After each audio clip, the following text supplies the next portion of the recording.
अथर्ववेद पहला कांड। सूक्त पहला। देवता वाचस्पति। जो रजोगुण, तमोगुण एवं सतोगुण, तीन गुण और पृथ्वी, जल, तेज, वायु, आकाश, तन्मात्रा एवं अहंकार, सात पदार्थ दिव्य रूप में सर्वत्र भ्रमण करते हैं। वाणी के स्वामी ब्रह्म उन तत्वों और पदार्थों की दिव्य शक्ति मुझे दें। हे वाणी के स्वामी ब्रह्मदेव, आप दिव्य मन के साथ मेरे समीप आइए।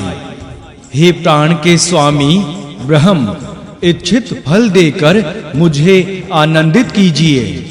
मेरे द्वारा अध्ययन किए गए वेद शास्त्र धारण करने की मुझे बुद्धि दीजिए। हे वाणी के स्वामी ब्रह्म, जिस प्रकार धनुष की डोरी चढ़ाने से उसके दोनों सिरे समान रूप से खींचे जाते हैं, उसी प्रकार मुझे वेद शास्त्र धारण करने की शक्ति एवं आनंदोपभोग के इच्छित साधन प्रदान करो। वाणी के स्वामी ब्रह्म का हम आह्वान करते हैं। हमारे द्वारा आह्वान किए गए ब्रह्म हमें अपने समीप बुलाएं।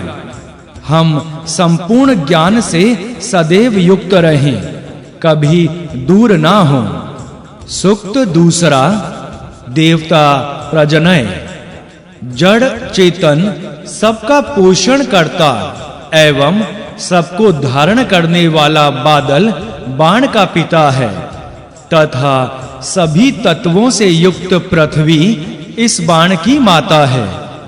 तात्पर्य यह है कि बादल और पृथ्वी दोनों से बाण अर्थात शक्ति की उत्पत्ति होती है।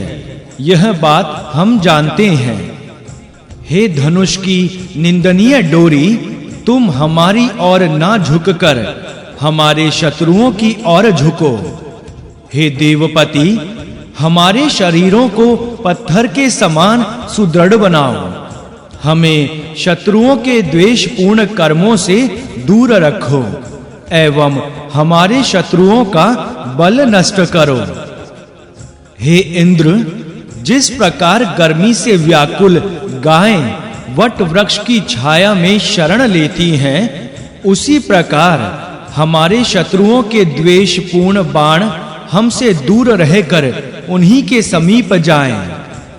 जिस प्रकार पृथ्वी और धुलोक के मध्य तेज रहता है, उसी प्रकार यह बाण बहुमूत्र, अतिसार अर्थात दस्त आदि रोगों तथा घावों को दबाए रहें। सूक्त तीसरा। देवता प्रजनय। हम सैकड़ों सामर्थ्यों वाले एवं बाण के पिता प्रजनय अर्थात बादल को जानते हैं।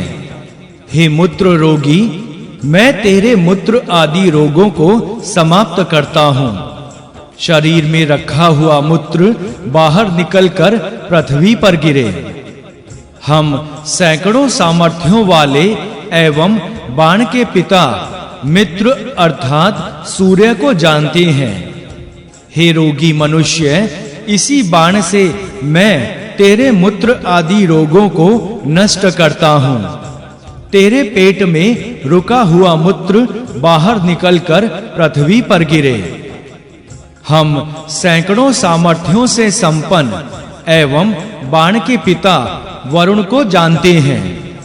हे रोगी मनुष्य, इसी बाण से मैं तेरे मूत्र आदि रोगों को दूर करता हूँ। तेरे पेट में रुका हुआ मूत्र बाहर निकलकर धरती पर गिरे।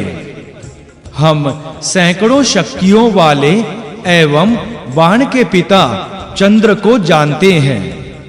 हे रोगी मनुष्य, मैं उसी बाण से तेरे मूत्र आदि रोगों को समाप्त करता हूँ। तेरे पेट में रुका हुआ मूत्र बाहर निकले और धरती पर गिरे। हम सैकड़ों शक्तियों वाले एवं बाण के पिता सूर्य को जानते हैं। हे रोगी, मैं इसी बाण से तेरे मूत्र आदि रोगों को नष्ट करता हूँ। उदर अर्थात पेट में संचित तेरा मूत्र बाहर निकलकर धरती पर गिरे। जो मूत्र तेरी आंतों में, मूत्र नाड़ियों में एवं मूत्राशय में रुका हुआ है, वह तेरा सारा मूत्र शब्द करता हुआ शीघ्र बाहर निकल आए। हे मूत्र व्याधि से पीड़ित रोगी, मैं तेरे मूत्र निकलने के मार्ग का उसी प्रकार भेदन करता हूँ जिस प्रकार जलाशय का जल बाहर निकालने के लिए नाली खोदते हैं। तेरा सारा मूत्र शब्द करता हुआ बाहर निकले। हे मूत्र रोग से दुखी रोगी, जिस प्रकार सागर, जलाशय आदि का जल निकलने के लिए मार्ग बना दिया जाता है, उसी प्रकार मैंने तेरे रुके हुए मूत्र को बाहर निकालने के लिए तेरे मूत्राशय का द्वार खोल दिया है। तेरा सारा मूत्र शब्द करता हुआ बाहर निकले।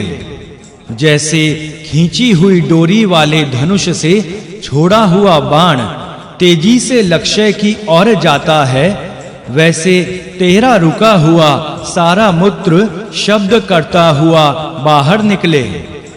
सूक्त चौथा, देवता जल। यज्ञ करने के इच्छुक जन अपनी माताओं और बहनों के समान जल, सोमरस, दूध एवं घृत आदि यज्ञ सामग्री लेकर आते हैं। जो जल सूर्य मंडल में स्थित है अथवा सूर्य जिस जल के साथ स्थित है, वह जल हमारे यज्ञ को फल देने में समर्थ बनाए। मैं स्वच्छ एवं देवता रूप जलों का आह्वान करता हूँ। जल से पूर्ण जलाशयों अर्थात नदियों और तालाबों में हमारी गायें जल पीती हैं। जलों में अमृत है, जलों में औषधियां निवास करती हैं। इन जलों के प्रभाव से हमारे घोड़े बलवान बने, हमारी गायें शक्ति संपन्न बने। सूक्त पांचवा, देवता जल। हे जल, आप सभी प्रकार का सुख देने वाले हैं।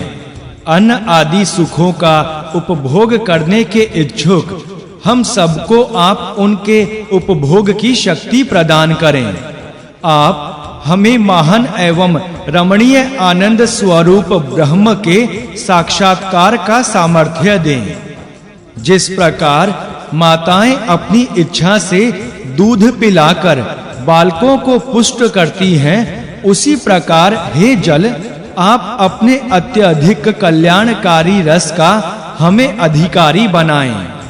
हे जल, हम जिस अन्न आदि को पाकर तृप्त होते हैं, उसे प्राप्त करने के लिए हम आपको पर्याप्त रूप में पाएं। हे जल, आप पर्याप्त रूप में आकर हमें तृप्त करें। मैं धनों के स्वामी एवं सुख साधन प्रदान करके गतिशील मनुष्यों को एक स्थान पर बसाने वाले जल की औषधि के रूप में याचना करता हूँ। सूक्त छठा, देवता जल। दिव्य गुणों वाला जल सभी ओर से हमारा कल्याण करने वाला हो। जल हमारे चारों ओर कल्याण की वर्षा करे एवं पीने के लिए उपलब्ध हो। मुझे सोम ने बताया है कि सारी औषधियां एवं अग्नि जल में निवास करती हैं। अग्नि सारे संसार का कल्याण करने वाली है। हे जल, तुम मेरे रोगों का निवारण करने के लिए औषधियां प्रदान करो। अधिक समय तक सूर्य के दर्शन करने के लिए तुम मेरे शरीर को पुष्ट करो। जल हमें मरुभूमि में सुखकारी हो। जिन स्थानों में जल की प्राप्ति सुलभ है, वहां के जल हमारा कल्याण करें। कुआं, बावड़ी आदि खोदकर प्राप्त किए गए जल हमारे लिए कल्याणकारी हों। घड़े में भरकर लाया गया जल हमें सुख दे।